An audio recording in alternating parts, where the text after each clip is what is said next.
Yo, third video natin, Brad. Dimensions tayo, no? So si prototype, ano muna tayo? X2 tsaka X3 para maluwag yung place natin, no? So si prototype X2 tsaka X3, isa lang yung chassis niya, okay? Pinagkaiba lang, ito si Biamp, ito naman si Mono, okay? So yung kanyang width, yung width natin is 14, okay? 14, kita ba? Sa kamera, no? Mag-reflector, nag-reflect yung ilaw natin. So this is around 14 centimeters. Yung width niya, post nyo na lang, Brad, pag kailangan nyo gumawa ng bahay nito, is 30 centimeters. Okay? 30 centimeters by 14 centimeters. Yung butas natin sa ating box, ito, wait lang. Yan. Yung butas sa box natin, Brad, is around 11.5. Okay? Again, yung lapad niya is 14 ba? Hindi pala 14 na. Around 14.2 cm or 142 millimeters, no? Yung butas dapat natin is around 11.5 centimeters. 11.5 centimeters. Tapos yung butas niya pahaba naman, butas pahaba natin is, lapas natin dito, is 27.7. 27.7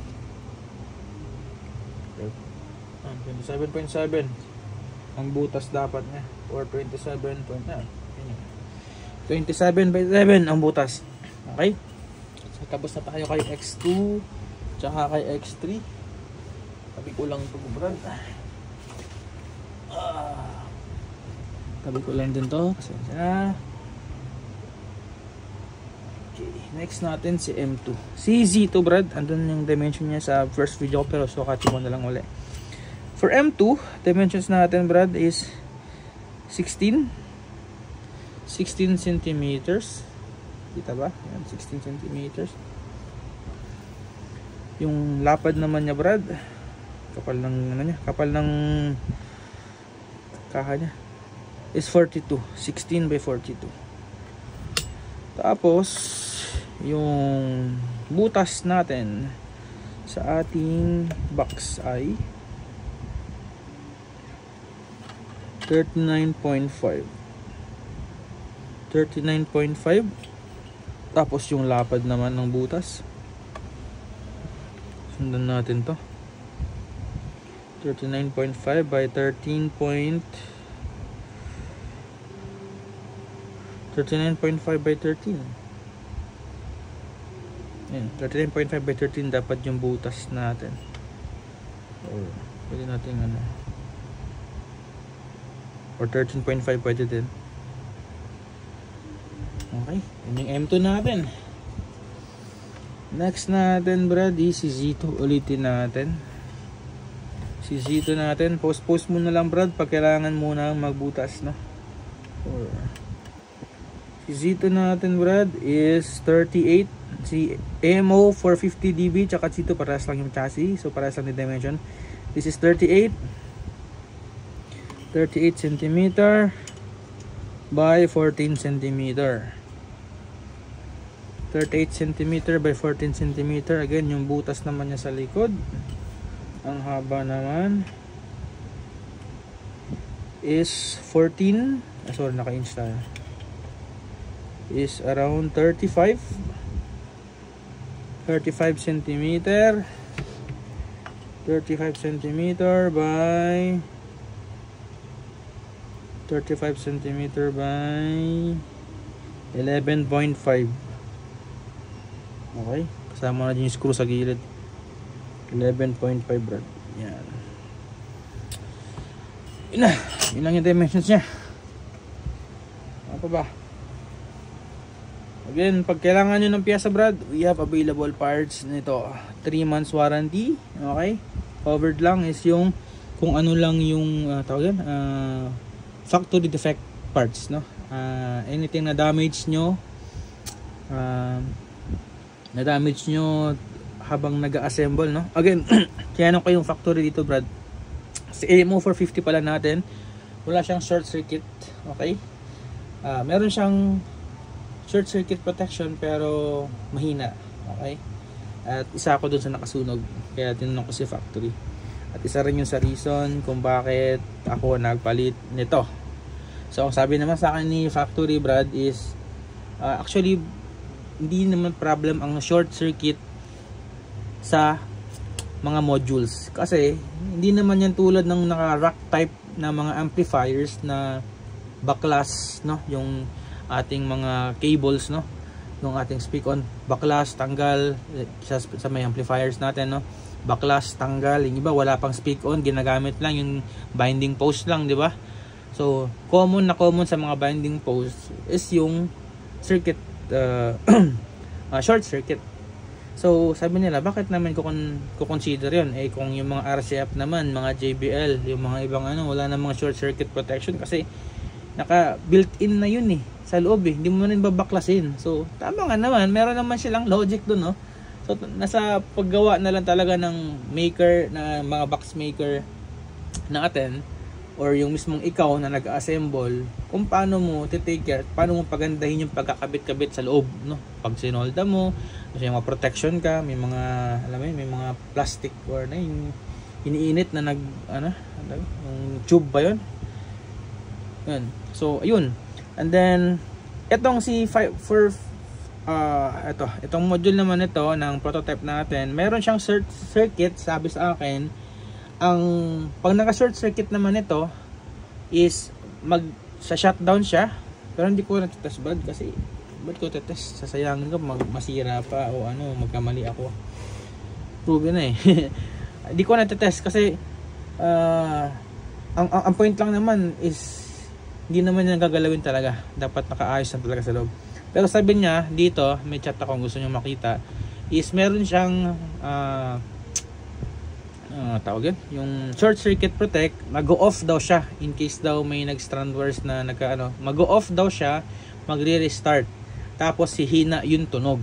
Okay, tapos doon, kapag makita mo daw yung ganon na nag-restart tapos humina na yung tunog niya, i-off mo na. Tapos pag in-start mo uli, tapos mahina pa rin yung tunog, i-off mo na, wag mo nang i-on. So twice mo lang siyang bubuksan. Ibig sabihin nun, check mo na inside, mayroong possibilities na nag-short circuit siya. Ang sabi sa akin, kapag nag-exceed daw ng 2 minutes na hayaan lang ng naka-on, may possibility na mag-burn yung transistors mo. Okay? So yun yung sabi sa akin. Pag napabayaan ng 2 minutes, sabi sa akin tinawagan ko kasi kanina, nakalimutan ko tuloy. Ano ba yung seller na makalimutin? I-confirm ko na lang ulit. Sabi sa akin, yun lang. Ang short circuit style niya is mag-restart siya. Okay? Tapos hihina na yung tunog niya. Tapos kapag na-experience nyo yun, ang gawin nyo lang is i-off nyo muna uli. Tapos i-restart nyo. Kung nakita nyo na mahina pa rin yung sounds, is wag nyo nang lakasan. Automatic off nyo na. Okay? Kasi pag pinatagal nyo yun ng mga 1 minute, 2 minutes, tapos nilakasan nyo pa yung volume, dinagdagan nyo yung more power ang demand, may chances na masusunog yung modules natin. But if in case nasunugan kayo, again Brad, binibenta ko yung module natin ng 4,500. Okay? Salpak na lang Brad. Yung DSP natin Brad, binibenta natin din. Okay? Ito. Nakalimutan ko yung presyo. Ito ata nasa 3,000. Ito naman nasa 3,500. Okay? Yung mga nag-DIY dyan na kailangan nila ng ganito, gusto nyong gumawa, no? Ito yung cord, meron na rin kasamang cord Brad sa mga mag-DIY, pati yung diagram nito kung ano na-connect, saan yung ground, saan yung audio source, saan yung fan. Bibigyan ko kayo ng diagram kung kailangan nyo. Okay, ano pa yung binigay sa akin? Ito, binigyan din ako ng factory nito. Mga binigay sa akin ba, binibenta ko sira ulo. Para in case na masiraan ako, ready, standby. Ganun ka importante sa kanila yung after sales support. Okay? Ito, kung kailangan naman enclosure, ganito, no? Sa mga products nyo, nasiraan kayo, kaya meron kayong mga modules na walang fans. Ito, binibenta ko. Kasama na yung Sonon natin na fan. Okay? Maglev. Pag sabi maglev, tahimik. Pero mas malakas. Okay Brad, yun lang. Thank you for the 3 videos natin sa ating mga prototype series. Ang full review natin pag may time tayo Brad, again ano ba? Basta gagawin ko ng video. Inaantay ko lang yung RS485 Brad na dumating, wala pa akong USB cable. Dito naman Brad sa ganitong DSP natin, kailangan nating i-connect dito is yung micro USB to USB. Micro USB ko connect mo dito, USB ko connect mo sa computer. Ayun Brad, pag may katanungan mag-chat lang, kung hindi mag-reply chat lang. Yun lang. Thank you guys for trusting Mecman products. Marami akong speakers, di ko pa nakagawa ng video. Gagawa natin yon.